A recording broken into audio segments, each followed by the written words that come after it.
أعوذ بالله من الشيطان الرجيم بسم الله الرحمن الرحيم والصلاة والسلام على سيد الأنبياء annabi Muhammad Rasulullahi sallallahu alaihi wasallam. Insha Allah za mu shiga hadisi na 58 cikin yadda Allah.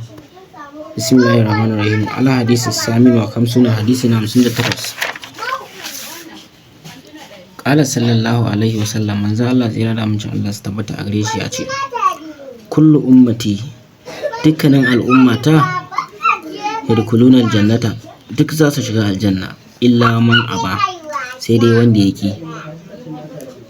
Dukkanin al'ummata za su shiga aljanna sai dai wanda ya ƙi.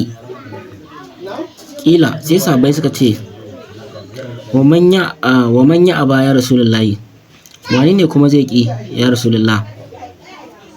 Sai manzo Allah ya ce, sai manzo Allah ya ce, man ada'ani, wanda ya yi biyayya a gare ni, da halal jannata, zai shiga aljanna.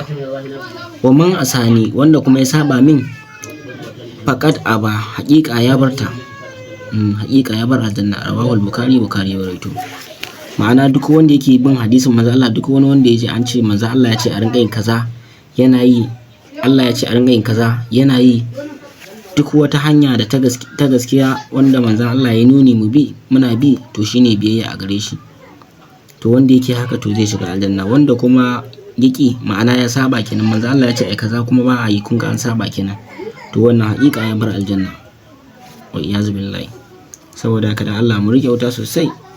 Aljanna tana da tsada, wallahi aljanna ba ta rago bace. Wallahi sai mun dage sosai. Allah shi taimake mu dan annabi, nagode sosai. Sadakan dai wannan aiki dai kar a manta dai salati ake. Salati yanda ya samu kai, salati ga annabi yanda ya sauka kawai, ba adadi. In 10,000,000 za ka yi, in ma guda 10, 20, 100, 1000 nawa, in ma nawa za ka yi dai babu adadi. Ana dai barin ka da yi salati ko babu yawa, don nuna godiya ga Allah. Mun gode sosai, alhamdulillah. Wassalamu alaikum warahmatullah.